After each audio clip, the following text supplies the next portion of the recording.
শ্রুতি গল্পের আসরে সুস্বাগত। William Sydney porter একজন বিখ্যাত মার্কিন ছোট গল্পকার, যিনি বিশ্বজুড়ে ও হেনরি ছদ্মনামেই বেশি পরিচিত। ওনার গল্পগুলো মূলত সাধারণ মানুষের জীবন নিয়ে রচিত, আর প্রতিটি কাহিনীর শেষে থাকে এক অভাবনীয় ও চমৎকার মোড় বা অপ্রত্যাশিত পরিণতি। এই গল্পটিও তার ব্যতিক্রম নয়। অনুরোধ রইল কাহিনীটি শেষ পর্যন্ত শোনার। শুরু করছি আজকের গল্প, আফটার 20 years। তখন সবে মাত্র রাত 10টা, কিন্তু শীত জাঁকিয়ে পড়েছে।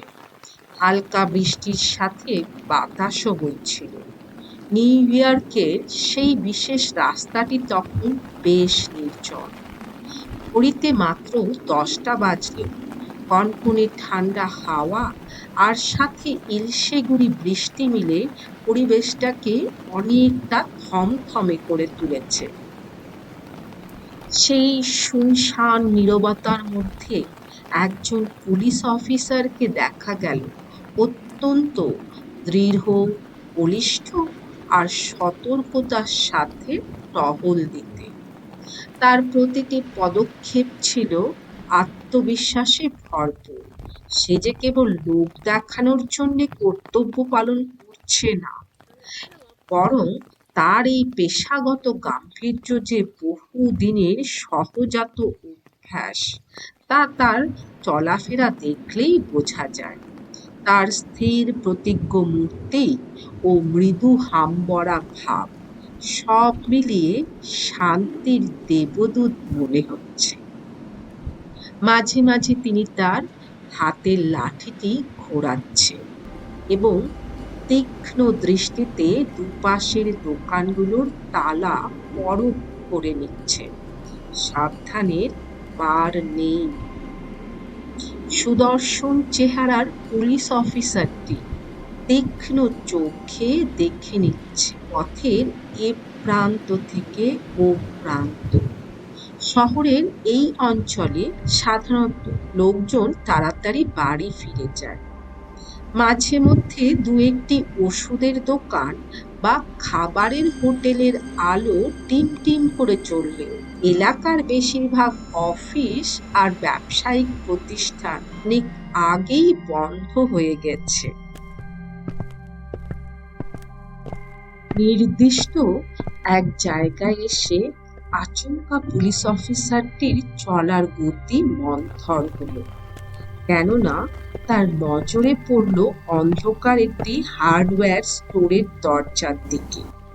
সেখানে কেউ যেন দাঁড়িয়ে। অফিসারটি তার দিকে এগিয়ে আসতে দেখে লোকটি তড়িঘড়ি করে বলে উঠল, সব ঠিক আছে অফিসার, আমি আসলে আমার এক পুরনো বন্ধুর জন্য অপেক্ষা করছি। আজ থেকে ঠিক 20 বছর আগে আমরা কথা দিয়েছিলাম যে আজকের এই দিনে, এই সময়ে আর এই নির্দিষ্ট জায়গায় আমরা একে অপরের সঙ্গে দেখা করব। শুনতে কিছুটা অদ্ভুত মনে হলেও এটাই সত্যি।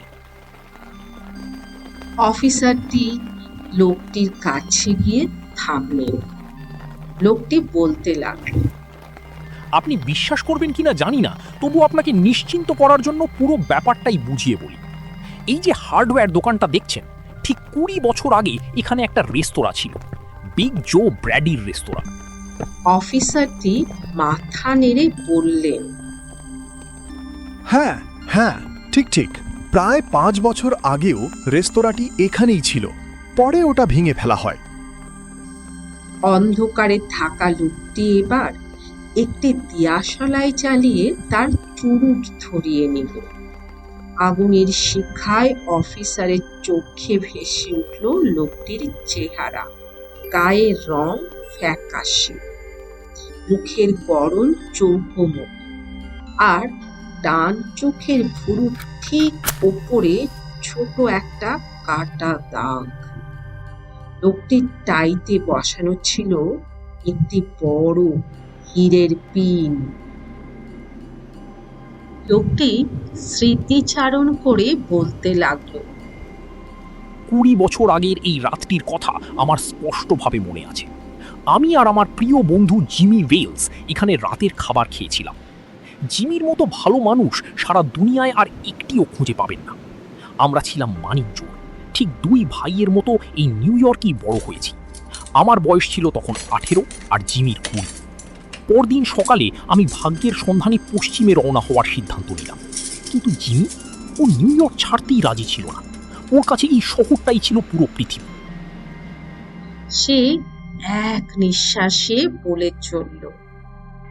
বিদায় নেওয়ার সময় আমরা অঙ্গীকার করেছিলাম যে জীবনের মোড় যেদিকেই ঘুরুক না কেন, ঠিক 20 বছর পর আমরা আবার এই জায়গাতেই দেখা করব। আমরা ভেবেছিলাম 20 বছরে আমরা কি কোথায় পৌঁছাতে পারি সেটা নিশ্চয়ই দেখার মতো বিষয় হবে। অফিসার বেশ আগ্রহ নিয়ে বললেন, বেশ অদ্ভুত ঘটনা তো। আমার তো মনে হয় 20টা বছর কিন্তু অনেকই দীর্ঘ সময়। তবে আপনি পশ্চিমে চলে যাবার পর এই দীর্ঘ সময়ে বন্ধুর সঙ্গে যোগাযোগ রেখেছিলেন তো? প্রথম কয়েক বছর চিঠি চালাচালি হয়েছিল। লোকটি দীর্ঘশ্বাস ফেলে বলল, আপনি হয়তো জানেন, পশ্চিম অনেক বড় জায়গা, পশ্চিমের জীবন বড় কঠিন। আমি অনেক ঘুরেছি, ব্যস্ততায় কোনো জায়গাতেই বেশি দিনের জন্য থিতু হতে পারিনি। তবে আমার জিমির ওপর পুরো বিশ্বাস আছে। কথা দিলে ও কথা রাখবেই, কিছুতেই ভুলবে না। ও পৃথিবীর সবচাইতে বিশ্বস্ত মানুষ। 1000 মাইল পথ পাড়ি দিয়ে আমি আজ এখানে এসেছি শুধু জিমির সাথে দেখা করতে। লোকটি পকেট থেকে রত্নখচিত দামি এক ঘড়ি বের করে দেখল। রাত 10টা বাজতে আর মিনিট 3 বাকি। ঘড়ি দেখে বলল লোকটি, সে রাতে রেস্তোরাঁর দরজা থেকে বেরিয়ে আমরা যখন দুজন দুজনের কাছ থেকে বিদায় নিই, তখনও ঠিক 10টাই বেজেছিল। অফিসার মন্তব্য করলেন, দেখে মনে হচ্ছে পশ্চিমে গিয়ে আপনি বেশ সফল হয়েছেন। হ্যাঁ, লোকটি সগর্বে হাসল। আশা করি জিমির ভাগ্য সদয় হয়েছে। ও একটু শান্ত, ধীর স্থির প্রকৃতির মানুষ। তবে পশ্চিমে নিজের জায়গা করে নিতে আমাকে অনেক বুদ্ধিমান আর কঠিন মানুষদের সাথে লড়াই করতে হয়েছে। অফিসার কিছুক্ষণ নীরব থেকে নিজের টহল পথ ধরে হাঁটা শুরু করলেন। যাওয়ার আগে বলে গেলেন, আমি এবার যাই। আশা করি আপনার বন্ধু ঠিক সময়ে চলে আসবে। তবে তিনি 10টার মধ্যে না এলে কি আপনি চলে যাবেন? না না, লোকটি জোর দিয়ে বলল, কমপক্ষে আধ ঘন্টা তো অপেক্ষা করবই। জিমি বেঁচে থাকলে অবশ্যই ওই সময়ের মধ্যে আসবেই আসবে। শুভরাত্রি অফিসার। শুভরাত্রি। অফিসার তাকে বিদায় জানিয়ে অন্ধকারের দিকে এগিয়ে গেলেন। ততক্ষণে ইলশেগুড়ি বৃষ্টি আবার শুরু হয়েছে, আর বাতাসের গতিও আরো তীব্র হয়েছে। তখনও রাস্তায় যে কজন পথচারী ছিল, কোটের কলার উঁচু করে হাত পকেটে ঢুকিয়ে নীরবে দ্রুত বেগে হেঁটে চলে যাচ্ছিল। দোকানের দরজায় দাঁড়িয়ে সেই লোকটি 2 বছর পর পুরনো বন্ধুর সঙ্গে দেখা করতে এসেছে, হাজার হাজার মাইল পথ পাড়ি দিয়ে এসেছে তার তরুণ বয়সে কথা দেওয়া প্রায় অনিশ্চিত এক সাক্ষাৎকার বজায় রাখতে। লোকটির চুরুটের আলো ছাড়া আশেপাশে আর কোনো প্রাণের স্পন্দন ছিল না। প্রায় 20 মিনিট পর রাস্তা পেরিয়ে লম্বা ওভারকোট পরা এক দীর্ঘদেহী মানুষকে দ্রুত পায়ে এদিকে আসতে দেখা গেল। লোকটির কলার ছিল কান পর্যন্ত তোলা। সে সরাসরি দাঁড়িয়ে থাকা মানুষটার কাছে গিয়ে অনিশ্চিত কণ্ঠে ডাকল, তুমি কি বব? দরজার কোণে দাঁড়ানো লোকটি উত্তেজনায় অধীর হয়ে বলল, জিমি ওয়েলস, তুমি এসেছো? শান্তি। অবাগত বিস্ময়ে চেঁচিয়ে উঠল। হয় ততক্ষণে পরস্পরের হাত মুঠোয় ধরে রেখেছে। বব, হ্যাঁ ববই তো। আমি জানতাম তুমি ঠিক আসবে। 20 বছর কি কম সময়? পুরনো সেই রেস্তোরাঁটা আজ আর নেই, থাকলে আমরা আবার একসাথে বসে খেতে পারতাম। বলো বব, তোমার দিনকাল কেমন কাটলো পশ্চিমে? দারুণ, সব পেয়েছি আমি যা চেয়েছিলাম। তুমি কিন্তু অনেক বদলে গেছো জিমি। আমি কখনোই ভাবিনি তুমি আরও 2-3 ইঞ্চি লম্বা হয়ে যাবে। কেমন অবাক লাগছে। ওহ, বছর 20-এর পরেও ঝপ করে মাথায় খানিকটা বেড়ে গিয়েছি। নিউ ইয়র্কে কাজকর্ম কেমন চলছে জিমি? ভালোই, শহরের একটা সরকারি দপ্তরে কাজ করি। চলো বব, আমার পরিচিত একটা জায়গায় গিয়ে অনেক সময় ধরে পুরনো দিনের সব গল্প করা যাবে। হাতে হাত রেখে পা বাড়ালো দুজনে।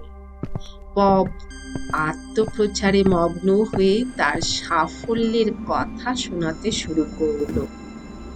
কিছুক্ষণ আগে আসা লোকটি ওভারকোটের কলার কান পর্যন্ত তুলে গভীর মনোযোগ সহকারে তার কথা শুনতে লাগলো।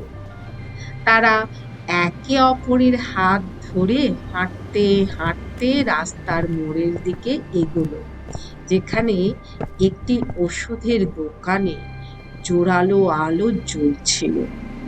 সেই আলোর নিচে আসতেই দুজনেই একে অপরের মুখের দিকে তাকালো। হঠাৎ বব এক ঝটকায় ছাড়িয়ে নিল তার হাত এবং দাঁতে দাঁত কামড়ে বলে উঠল, তুমি জিমি ওয়েলস নও। 20 বছর অনেক সময় হতে পারে, কিন্তু কারণ নাকের গড়ন বদলে রোমান নাক থেকে চ্যাপ্টা হয়ে যাওয়া সম্ভব নয়।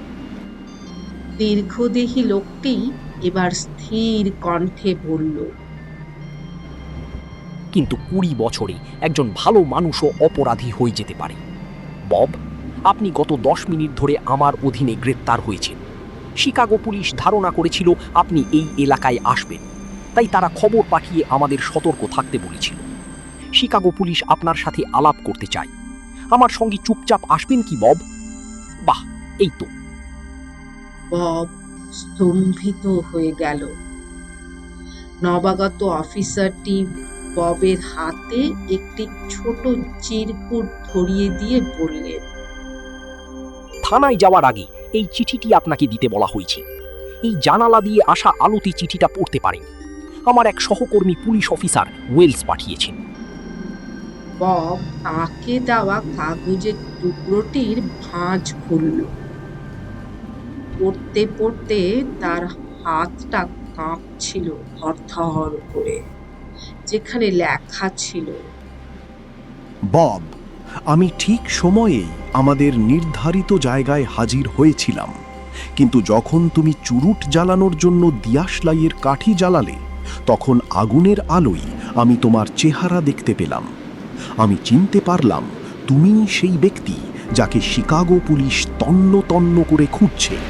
কিন্তু নিজের হাতে আমার পুরনো বন্ধুকে গ্রেপ্তার করা আমার পক্ষে অসম্ভব ছিল, তাই আমি ফিরে গিয়ে আমার সহকর্মী এই পুলিশ অফিসারকে পাঠালাম। ইতি, জিমি। অন্ধকার রাতের বৃষ্টি ভেজা রাস্তায় বব স্তব্ধ হয়ে দাঁড়িয়ে রইল। প্রিয় বন্ধুর সততা ও কর্তব্যের কাছে হার মেনে গেল 20 বছরের সুদীর্ঘ অপেক্ষা ও বন্ধুত্বের স্মৃতি। আজকের গল্প এখানেই শেষ হলো। শীঘ্রই ফিরে আসছি নতুন একটি গল্প নিয়ে। ততদিন খুব ভালো থাকুন। একান্ত অনুরোধ রইল সাবস্ক্রাইব করে আমাকে উৎসাহিত করার।